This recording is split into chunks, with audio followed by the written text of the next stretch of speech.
ए जो अबांतर समालोचना को भय करिनु आमे कहार आक्षेप को डरिनु एवं आमे ओडिशार विकास पई जहा आवश्यकता अछि से कथा को करिचु एवं आउ 3 वर्ष भी आमे से कथा को करिकि चलिबु। ओडिशार विकास को 2036 रे नेकी शीर्ष रे पहुंचेबा विकसित ओडिशार जो परिकल्पना ताकू देखिबा पई जहा जहा आवश्यकता अछि ताकू रास्ता चलेबा पई जहा जहा आवश्यकता अछि योजना रो हो किंबा कार्यान्वयन रो हो जोड़ी जाक काम को आमे करिकि चलीचु। देखंतु मो ए संपर्क रे सविशेष कहि पारंती किंतु मु अपेक्षा करिछि जे माननीय मुख्यमंत्री ओडिशा प्रदेश रो श्री मोहन चरण माझी आसंता 12 तारिख दिन तांकर जो कनक्लेव अच्छी सांबादिक बंधु मान सहित सेठारे से स्पष्ट भाव रे विभिन्न विभाग विभिन्न दिग ओडिशार विकास दृष्टि विभिन्न दिगरे सरकार करिथिबा विकासर धारा को से स्पष्टतार सहित सेठी उल्लेख करेबे। ये प्रथम सरकार मात्र 2 वर्ष भितरे आमे जो काम करिचु 15 वर्ष भितरे एकुटिया जो थिला बिजु जनता दल सरकार आम पूर्वर से कथा करि पारि नांती। ता पूर्वर कांग्रेस सरकार भी थिला गोटे समय कांग्रेस सरकार समय उपलब्धि जहाँ थिला ताठू यथेष्ट आगे आमे 2 वर्ष भितरे पहुंचीचु। आमर इलेक्शन मैनिफेस्टो जो कमिटमेंट थिला ओडिशा प्रदेश को तार अधिकांश भाग आमे आज तारिख रे स्पर्श कर सारीचु। किछि रे काम आरंभ हो सारी किछि रे काम आरंभ होबा को योजना भी प्रस्तुत हो सारी। एवं द्वितीय कथा हला मो आउ गोटे बड़ गुरुत्वपूर्ण कथा कहबी निश्चित भाव रे जे मात्र 2 वर्ष भितरे राज्यर हित दृष्टि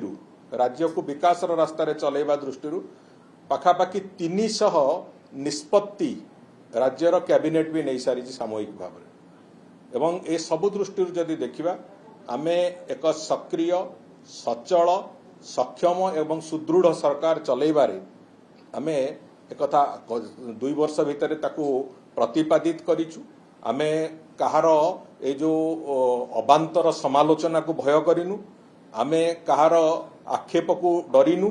एवं आमे ओडिशार विकास पई जहा आवश्यकता अछि से कथा को करिचु एवं आउ 3 वर्ष भी आमे से कथा को करिकि चलिबु। ओडिशार विकास को 2036 रे नेकी शीर्ष रे पहुंचेबा विकसित ओडिशार जो परिकल्पना ताकू देखिबा पई जहा जहा आवश्यकता अछि ताकू रास्ता चलेबा पई जहा जहा आवश्यकता अछि योजना रो हो किंबा कार्यान्वयन रो हो जोड़ी जाक काम को आमे करिकि चलीचु। एवं एथिरे माननीय प्रधानमंत्री संपूर्ण आशीर्वाद संपूर्ण सहयोग केंद्र सरकार एथिरे जोड़ी होगी रही। एवं एथिरे गोटे सबुठु बड़ उदाहरण होची गतकाली जो निष्पत्ति हेची मु गतकाली भी कही से कथा जे ट्रिपल इंजिन सरकार थिले कौन उपलब्धि हुए से कथार अनुभव आपण माने भी देखिचंती। गतकाली आमे जो कथा को लंबा समय धरिकी ओडिशा प्रदेश रो जगन्नाथ भक्त माने समग्र विश्वर महाप्रभु श्री जगन्नाथ भक्त माने एवं ओडिशा प्रदेश रो लोक माने जो कथा को लंबा समय धरिकी दाबी करुथिले आ गोटे द्वितीय धाम नकलीकरण न हो ट्रिपल इंजिन सरकार थिबा कारणरू पश्चिम आज ओडिशार मुख्यमंत्री 2 दिन पूर्व चिठी देले एवं तुरंत से उपरे पश्चिम बंग मुख्यमंत्री निष्पत्ति नेले पश्चिम बंग सरकार निष्पत्ति नेले जे धाम नाम द्वितीय हो पारिबो नै सेठी जगन्नाथ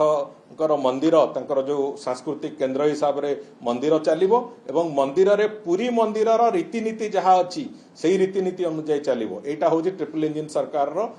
पावर कहले अत्युक्ति होबो नै।